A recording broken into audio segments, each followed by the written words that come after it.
चलो रे सुना, हम लोग किसके बारे में पढ़े थे? परागगण के बारे में पढ़े थे। किसके बारे में? और जब इस परागगण के बारे में पढ़े थे उस दिन भी बताए थे, आज भी थोड़ा सा सुन लो।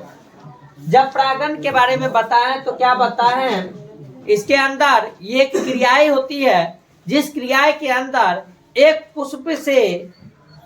पुष्प के अंदर ही या एक पुष्प से दूसरे पुष्प के अंदर क्या कि पुष्प का जो पराग कण है वो परागकण यानी परागकोश से निकलने वाला परागकण जब उस पुष्प के वर्तिकार्ग पे जो जाने की क्रियाएं होती है, स्थानांतरण होने की क्रियाएं होती है, तो वो क्रिया जो कहलाता, वो क्रिया क्या कहलाता? परागकण। ये चीज हम लोग उस दिन समझ चुके थे। और अब जो हम लोग पढ़ेंगे वो पढ़ेंगे कुछ के बारे में, तो परागगण के प्रकार के बारे में। किसके बारे में? यानी वो जो स्थानांतरण होने की जो क्रियाएं हैं, किसकी स्थानांतरण होने की क्रियाएं? तो परागकण का। और वो परागकण का स्थानांतरण कहाँ होगा? तो बोलो ना, वर्तिकार्ग पर। कहाँ होगा? तो वो जो बात हम लोग बता चुके हैं, वो जो बताए हैं कि वो परागकण जो है वो पोलन ग्रेन किस प्रकार से दूसरे पुष्प के स्टिग्मा पर, कौन सी पे, जाने की जो क्रिया होगी, उसी के प्रकार के बारे में यहाँ पे बताया गया है। लिखा हुआ है कि पराग के स्रोत को ध्यान में रखते हुए परागगण को 3 प्रकार में बांटा गया है। यानी पराग का मतलब वही परागकण का स्रोत, यानी जो पराग हमें प्राप्त होती है, जिस जगह से प्राप्त होती है, उस जगह को ध्यान में रखते हुए इस परागगण की क्रिया को 3 भाग में बांटने का काम किया गया है। पहला तुम्हारा है कौन चीज? सयुग्मन। पहला कौन सी है तुम्हारा? पहला है इसके अंदर स्वयुग्मन, जिसको इंग्लिश में किसके नाम से जानते हैं? ऑटोगैमी के नाम से जाना जाता है। दूसरा है हमारे पास, पहला कौन सी है? सयुग्मन। दूसरा हमारे पास सजात पुष्पी पराग, कौन सी है?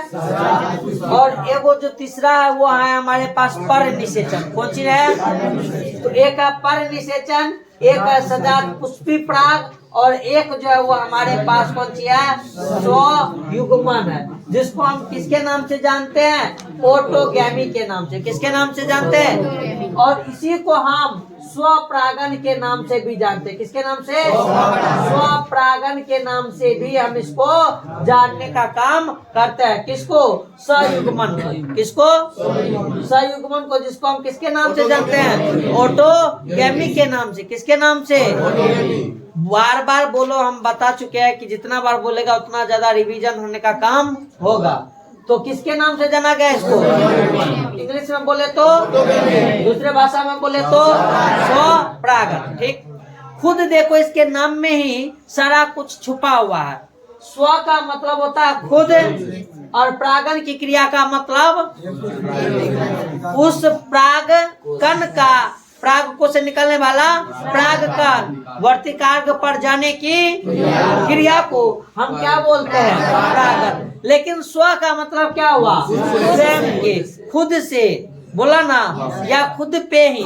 यानी कहने का मतलब इसका सीधा सा है कि मान लो कि तुम्हारे पास यहाँ पर एक पुष्प है। एक क्या है? पुष्प। यहाँ पर एक पुष्प है, और उस पुष्प के अंदर यहाँ पर क्या है?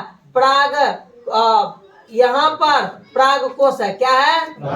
अब इस पराग कोश के अंदर से बोलो क्या निकल देगा? इसके अंदर क्या रहेगा? परागकण। क्या रहेगा? और ये परागकण जो है, ये परागकण इस परागकोश से निकलने के बाद किसके ऊपर? इस वर्तिकार्ग के ऊपर। किसके ऊपर? इस वर्तिकार्ग के ऊपर गया कि नहीं गया? और एक ही प्लांट के अंदर ये कार्य हुआ कि नहीं हुआ? तो इस टाइप के परागगण को हम क्या बोलते हैं? क्या बोलते हैं? तो बताया गया कि एक ही, और एक ही का मतलब कौन चीज? उसी, यानी सेल्फ वाला, खुद वाला पे ये क्या कर रहा? बात कर रहा, उसी पुष्प का बात कर रहा। एक ही पुष्प में परागकोश से वर्तिकार्ग तक परागकणों का स्थानांतरण है। ये कौन? सयुग्मन। कौन? सयुग्मन का मतलब क्या बोला? एक ही पुष्प में प्रागकोश से वर्तिकार्ग तक प्रागकणों का क्या हस्तांतरण और चित्र 2.9 किसके अंदर 2.9 ओ के अंदर ये चीज हमें देखने को मिला है। किसके अंदर चित्र 9.9 ओ वाला में सबसे ऊपर वाला में बताया जाता है कि इसके अंदर एक ही पुष्प के अंदर जो है ये खेला जब हो जाएगा तो हम उस खेला को क्या बोलेंगे स्वयुग्मन या स्वपरागन के नाम से जानेंगे। आगे लिखा हुआ है कि इस प्रकार का परागगण उसी पुष्प के अंदर होता है, यानी एक ही पुष्प के अंदर ये क्रियाएं होती है और एक समान पुष्प में जहाँ परागकोश एवं वर्तिकार्ग खुलता है एवं अनावृत होते हैं, यानी खुलना और अनावृत का मतलब अनकवर खुला हुआ होना, वहाँ पूर्ण स्वयुग्मन अपेक्षाकृत थोड़ा सा क्या हो जाता है दुर्लभ हो जाता है।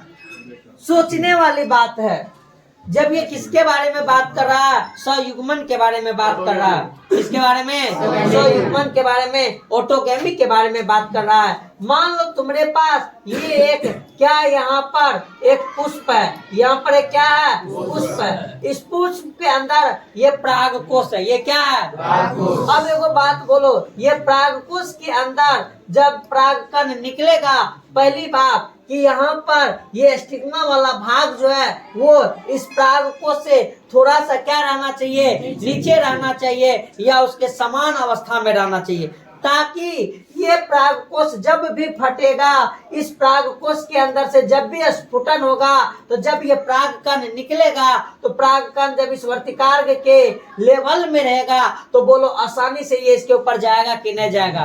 दूसरी बात, इसके अंदर दोनों का भाग जो है वो अनावृत होना चाहिए, जहाँ परागकोश एवं वर्तिकार्ग खुलता है अनावृत होता है, बताया जाता है कि वहां पर पूर्ण स्वयुग्मन अपेक्षाकृत दुर्लभ होता है और इस प्रकार के पुष्पों में स्वयुग्मन के लिए पराग एवं वर्तिकार्ग विमुक्त के लिए यानी होने के लिए वो क्रियाएं करने के लिए खुला होने के लिए क्रमशः समकालिकता की आवश्यकता होती है, यानी समान काल की समान अवस्था की आवश्यकताएं होती है और इसके साथ ही परागकोश एवं वर्तिकार्ग एक दूसरे के पास क्या होना चाहिए अवस्थित होना चाहिए, ताकि ये काम जो है वो आसानी से इसके संपर्क में रहेगा तो आसानी से स्वयुग्मन ऑटोगैमी बोलो हो जाएगा कि नहीं हो जाएगा।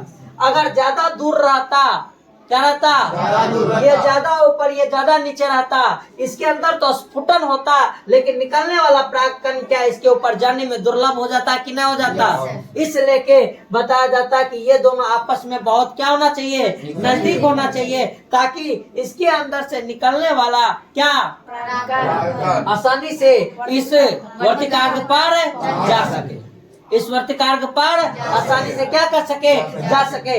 इसलिए के बोलो वो दोनों आपस में क्या होना चाहिए अवस्थित होना चाहिए, निकट निकट रहना चाहिए कि नहीं रहना चाहिए, ताकि स्वपरागन क्या हो सके संपन्न हो सके। तो ये किसका कंडीशन है स्वयुग्मन का, किसका है स्वयुग्मन का स्वपरागन का ऑटोगैमी का ये है। लेकिन बताया क्या गया है कि कुछ पादप इसी के अंतर्गत स्वयुग्मन के अंतर्गत ही कुछ पादप जैसे कि नाम है कौन सी वायोला, कौन सी जिसको सामान्य रूप से पांसी के नाम से जाना जाता पौधा है, ऑक्जेलिस उदाहरण कोमेलिना जिसको किसके नाम से जानते हैं कनकौवा के नाम से जाना जाता, कौन सा कौवा कनकौवा। बताया जाता है कि इसके अंदर दो प्रकार के क्या होते हैं पुष्प पैदा होते हैं, एक जो पुष्प होता है वो उन्मिल परागनी पुष्प कहलाता है और एक जो होता है वो उन्मूली परागनी पुष्प के नाम से जाना जाता है। ये स्वयुग्मन का ही केस है, किसका केस है बताया जाता है कि दो टाइप के पुष्प होते हैं, एक अनुमूली परागनी पुष्प होते हैं और एक जो होते हैं अनुमूलीय परागनी होते हैं। इसके अंदर का बात क्या गया तो बोला गया कि ये अन्य प्रजाति के पुष्प के ही क्या होते हैं समान ही होते हैं, जिसके परागकोश एवं वर्तिकार्ग जो होते हैं वो अनावृत होते हैं। क्या होते हैं अनावृत, ऊपर में बताए थे खुलता एवं अनावृत होता है, खुलने की क्रिया जिसके ऊपर कवरिंग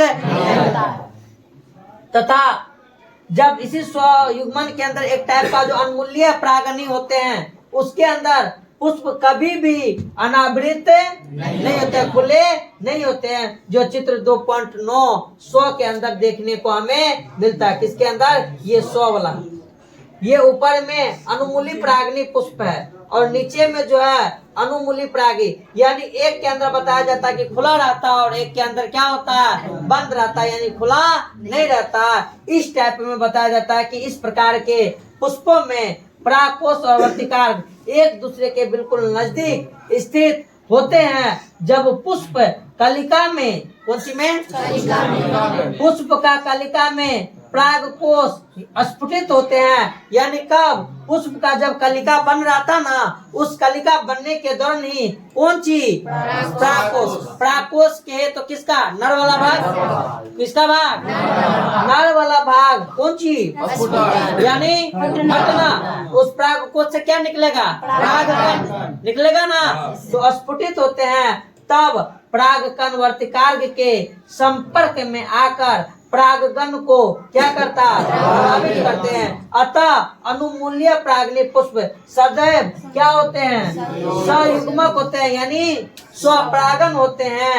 और क्योंकि यहाँ पर वर्तिकार्ग पट क्रॉस या पर परागन अवतरण के अवसर नहीं होता है, यानी कहने का मतलब क्रॉस पोलिनेशन यहाँ पे नहीं होता है। तो ये वाला जो अनुमूल्यन होता है, ये वो सेल्फ पोलिनेशन इंग्लिश में बोला जाता है, सेल्फ पोलिनेशन और क्रॉस पोलिनेशन। सेल्फ पोलिनेशन जिसका हिंदी होता है स्वपरागी, उस स्वपरागी का मतलब होता है कि जब उसका आपस में दोनों चीज कौन चीज नजदीक नजदीक रहता है ना, तो वो जो परागन जो होता है वो खुद से अपने आप जब परागगण की क्रियाएं हो जाती है तो वो भी कैसा परागन कहलाता है? स्वपरागन कहलाता है। क्या कहलाता है? स्वपरागन, जिसके अंदर स्वयुग्मक होते हैं। और एक होता है क्रॉस पोलिनेशन, जिसके अंदर एक पुंकेसर के परागकोश से निकलने वाला परागकण जब दूसरे पुष्प के ऊपर जाके निषेचन करने का काम करेगा ना, तो वो कहलाता है क्रॉस पोलिनेशन। क्या कहलाता है? क्या कहलाता है? जिसको हिंदी में हम पट क्रॉस या पर परागन के नाम से जानते हैं। किसके नाम से?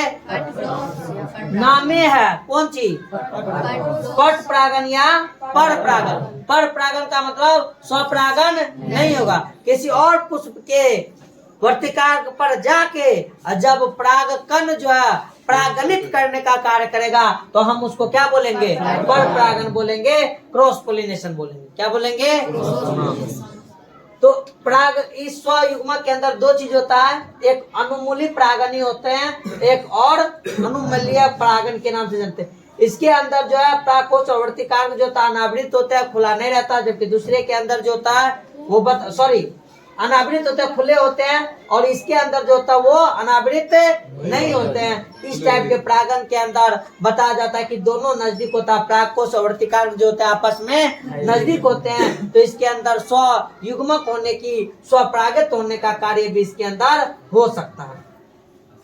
वही अब लिखा हुआ है कि जब हम इसके बारे में बात करते हैं, उन्मिल परागनी पुष्प सुनिश्चित रूप से यहाँ तक कि परागगण की अनुपस्थिति में, यानी परागगण की यानी वर्तिकार्ग से परागकोश से परागकण वर्तिकार्ग तक नहीं जा पाया। वही नहीं यहाँ पे बोल रहा, परागगण अनुपस्थित, यानी उन्मिल परागनी पुष्प सुनिश्चित रूप से बीज पैदा करते हैं। कौन सी पैदा करते हैं? यानी एडवांस टाइप का इसके अंदर कौन सी होगा? बीज बनने का काम होगा, यानी परागगण बनने की क्रिया होगी।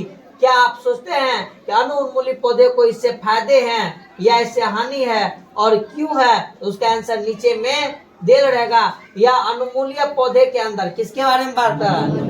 जिसके अंदर क्या बोला रहा कि अनुपस्थित रहेगा, इसके अंदर अनुपस्थित है तो इसके अंदर उपस्थित होगा। और इस अनुमूल्य पादप के अंदर बीज बनने की क्रियाएं नहीं हो पाती है, बीज बनने की क्रियाएं नहीं होते हैं। ये अनावृत बीज होते हैं, अनावृत पादप होते हैं, इसके अंदर खुले नहीं रहते हैं, तो स्वपरागन होने की चांस जो होती है वो ज्यादा बनी रहती है इसके अंदर अनुमूल्य पौधे। आगे हमारे पास है सजात पुष्पी परागन। कैसा परागन?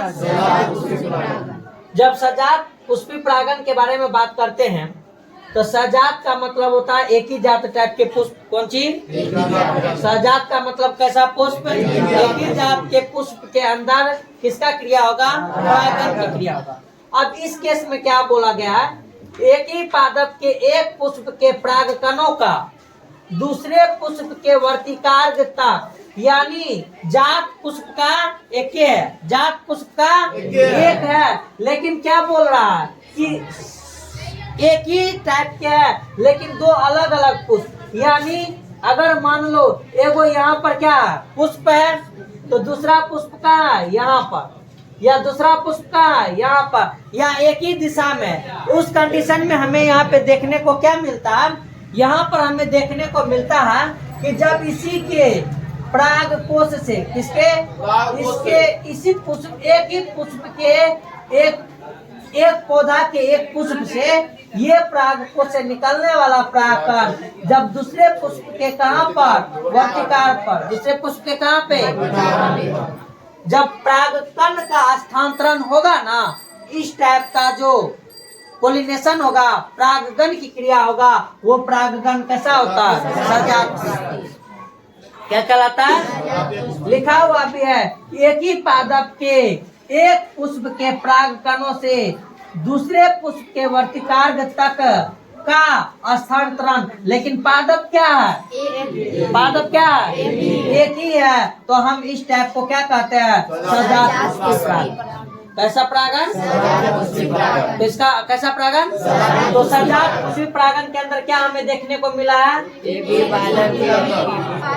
पादप, लेकिन एक ही पादप के अंदर कितना पुष्प? दो अलग अलग पुष्प। और उस दोनों अलग अलग पुष्प के अंदर कैसा क्रिया होगा? कैसा क्रिया? परागकण का स्थानांतरण, परागण की क्रिया होगी। तो हम उसको क्या बोलेंगे? कैसा? और फिर देखो क्या लिखा हुआ है कि दूसरे पुष्प के वर्तिकार्ग का स्थानांतरण, वर्तिकार्ग तक का स्थानांतरण। यद्यपि सजात पुष्पी परागण क्रियात्मक रूप से पर परागण है। कैसा परागण है? यानी पर परागण, लेकिन इकोलॉजिकली रूप से। किस रूप से? एक चैप्टर होता है इकोलॉजिकल, इकोलॉजी परिस्थितिकी तंत्र, उसके हिसाब से ये जो होते हैं वो स्वपरागण कहलाता है। क्या कहलाता है? क्रियात्मक रूप से ये क्या है? पर परागण, यानी कार्य के हिसाब से। किसके हिसाब से? कार्य के हिसाब से। कैसे कि परागगण जो है वो दो अलग अलग पुष्प में होता है। कितना पुष्प में होता है? तो इसको हम क्या बोला गया कि पर परागण है, एक पुष्प अलग पुष्प पे हो रहा है, लेकिन इकोलॉजिकली बोलता है कि एक ही पादप के अंदर है ना। किसके अंदर? पादप तो उसके अंदर क्या वो है, और पुष्प क्या वो है, तो सारा कुछ तो एक ही जैसा होगा, इकोलॉजिकली सेम होता है। लेकिन कार्य के रूप से अगर बात करते हैं तो सजात पुष्प जो होता है वो कैसा होता है, जिसमें एक कारक यानी इस क्रिया को करवाने के लिए एक एजेंट की जरूरत होती है, एक फैक्टर की जरूरत होती है, सम्मिलित होती है। और सजात पुष्पी पर परागण लगभग कैसा होता है, बोला गया है ना, संयुग्मन का मतलब स्वपरागण, संयुग्मन का मतलब। तो ये बात भी बोला कि सजात पुष्पी पर परागण लगभग किसके जैसा होता है, जैसा ही है, क्योंकि इसमें परागकण जो है वो उसी पादप का है ना, उसी पादप का है, एक ही पौधा का है, लेकिन पुष्प क्या है, दो अलग अलग, दो अलग। अब देखो कैसा कंडीशन बन सकता है। कंडीशन क्या होता है कि मान लो कि अगर यहाँ पर एक पुष्प है और एगो पुष्प यहाँ पर है, ठीक, तो इसके अंदर वर्तिकार, इसका जो वर्तिकार है ना ये ऊपर रह गया, कहाँ रह गया, और इसका जो पुंकेसर वाला भाग है वो क्या रह गया, नीचे। क्या रह गया, नीचे। दूसरी बात, पुष्प का अरेंजमेंट पे भी ये सब चीज निर्भर करता है। इसलिए के परागगण की जो क्रिया है वो एक पुष्प के जीवन का आश्चर्यजनक घटक है। किसी पादप के अंदर पुष्प मान लो सीधा है, किसी के अंदर थोड़ा सा टेढ़ा है, किसी के अंदर और टेढ़ा। अरे अलग अलग पादप के अंदर फूल का जो निकलने की जो गुण होती है वो एक ही जैसा होता है कि अलग अलग होता है? इसमें तो कोई दिक्कत नहीं है। अब अलग अलग होगा तो प्राकृतिक रूप से उसके अंदर पाया जाने वाला पराग कोष और वर्तिकार्ग का अरेंजमेंट क्या है वो तो उसके बनावट पे निर्भर करेगा। करेगा कि नहीं करेगा? अब मान लो इसका वर्तिकार्ग ऊपर है और इसका पराग कोष पुष्प का क्या है नीचे। कभी भी ये स्फुटन होने के बाद ये इस पे जा पाएगा? यथा संभव है, बहुत दुर्लभ घटना है कि नहीं है? और जब ये नहीं होगा तो बोलो इसके अंदर कभी भी बीज का या परागन की क्रिया हो पाएगी? नहीं। लेकिन इसके नीचे वाले जो है ये जब स्फुटन होगा तो इस पे आने का चांस बन सकता है कि नहीं बन सकता है? बन सकता है ना। लेकिन ये दोनों अलग अलग पुष्प है कि नहीं है? लेकिन पादप बोलो ये दोनों एक ही है कि नहीं है? तो इस टाइप के अंदर बोलो किस टाइप का परागन होगा? सजात पुष्पी होगा कि नहीं होगा? कैसा होगा? बात समझ में आ रहा? इसलिए के अब कभी कभी इस घटना को होने के लिए किसी बाह्य कारक, जैसे हम जो दिन पढ़ाए थे कीट पतंग, पक्षी, पानी, चमगादड़, ये सब बताए थे ना, उसी कारक का इसके अंदर क्या होता है बताया जाता है कि कहीं ना कहीं एक सम्मिलित रूप हो सकता है और इस परागकण की उसी पादप से आता है। यानी परागकण जो है वो एक ही पादप का परागकण।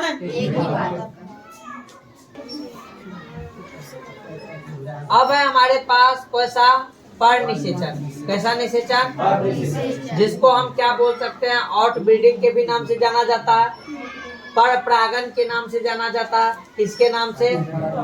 पर परागन के नाम से जाना जाता है, पर निषेचन के नाम से जाना जाता है। और इसके अंदर जब पादप का बात करेंगे, पेड़ पौधा का बात करेंगे तो वो दो गो अलग अलग होगा।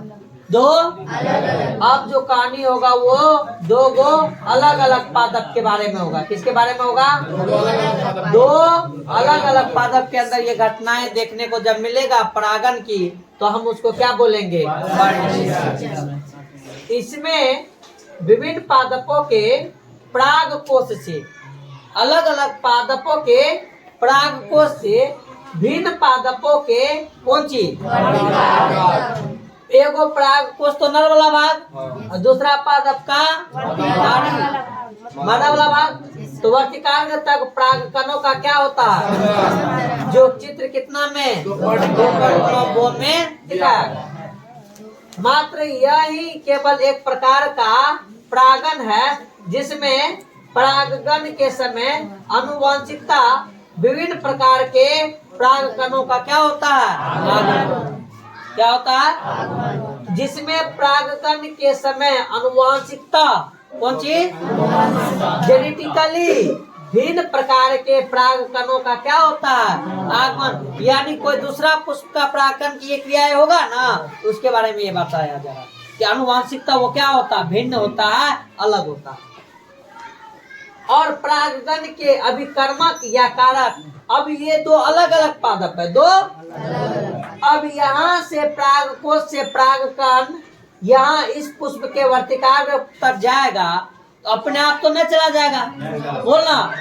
ले जाने के लिए कोई ना कोई चीज की जरूरत होती है, किसी ना किसी चीज की कोई ना कोई ऐसा फैक्टर रहता है जो इस चीज को यहाँ तक ले जाने का काम करेगा।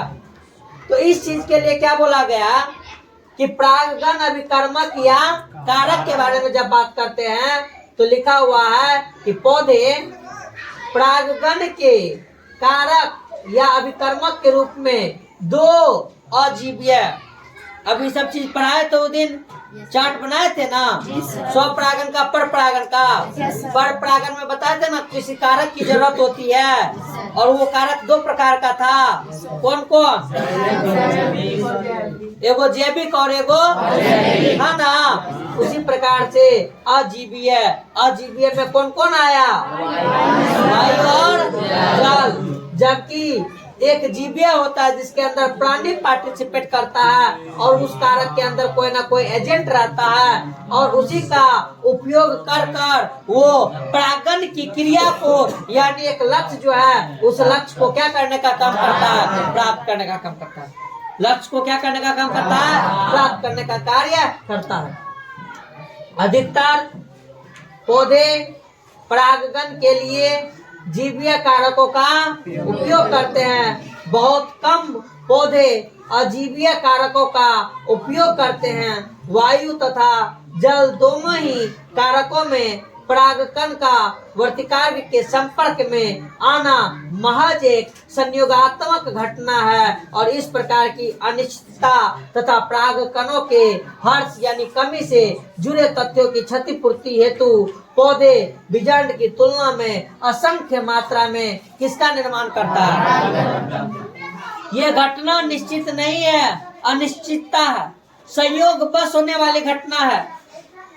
भगवान के दया से उससे निकलने वाला परागकण अपने जिंदगी को जीने के लिए हमेशा सोचता है कि किसी कारण से कभी हो हे भगवान हमको कहाँ तक पहुंचा दिया जाए, वर्तिकार्क तक पहुंचा दिया जाए तो हम निश्चित हो जाएंगे।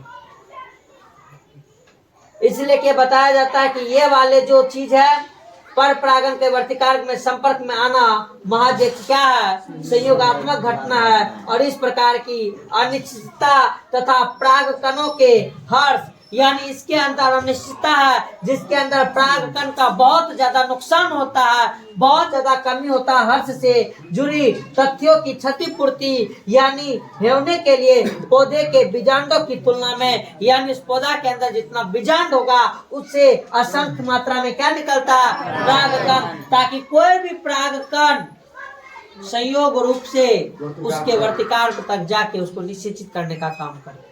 इसलिए कि वहां पे असंख्य रूप में क्या निकलता है और ये जो चीज होता है वो किसी न किसी कारक के द्वारा होता है। किसके द्वारा होता है?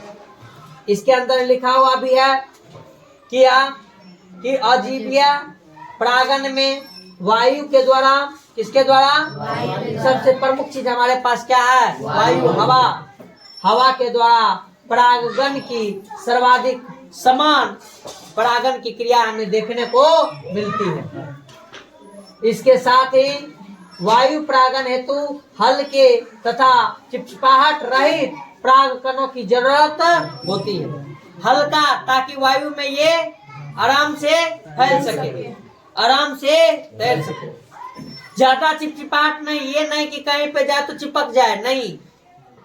चिपचिपाहट ज्यादा इसके ऊपर स्टिकी नहीं होते। वो जो बताए थे पराग कीट, कौन चीज, इसके ऊपर ज्यादा मात्रा में नहीं होता है। चिपचिपाहट रहित परागकणों की जरूरत होती है ताकि वे हवा के झोंकों के साथ क्या हो सके, संचारित हो सके। वे अक्सर बेहतर अनावृत पुंग के साथ से युक्त होते हैं यानी खुले होते हैं ताकि हवा खुला रहेगा तो आसानी से हवा का जब झोंका आएगा तो उसके अंदर से परागकण जो है वो आराम से हवा के अंदर क्या हो जाए, फैल जाए, आसानी से हवा के अंदर बहाव में प्रसारित हो सके तथा बड़े पैमाना एवं प्राय पिच वर्तिकार्क युक्त होते हैं यानी वर्तिकार्क जो होते हैं वो चौरस रहता है, पिच टाइप से रहता है ताकि वो आसानी से वायु के उड़ते परागकणों से आबद्ध हो सके, बंधा जा सके। और क्या सुना कि बोला गया है कि वायु परागणित पुष्पों में प्राय प्रत्येक अंडाशय में एक अकेला कोची होता है, लेकिन पुष्प कर्मों की असंख्य क्या होती है, पुष्प गुच्छिका है यानी बीजांड जो है वो क्या वो है, एगो है। लेकिन यहाँ से जो वर्तिकार्क निकला है ना, ये वर्तिकार्क क्या है, बहुत ज्यादा मात्रा में वर्तिकार्क जो वो क्या है, ताकि परागकण जो है वो कहीं से भी उड़ के आए ना, तो इस पे आए तो भी ठीक, इस पे जाए तो भी ठीक, इस पे जाए तो भी, किसी एक पे चल जाएगा ना, निषेचन का कार्य हो जाएगा तो बाकी सब मुरझा जाएगा।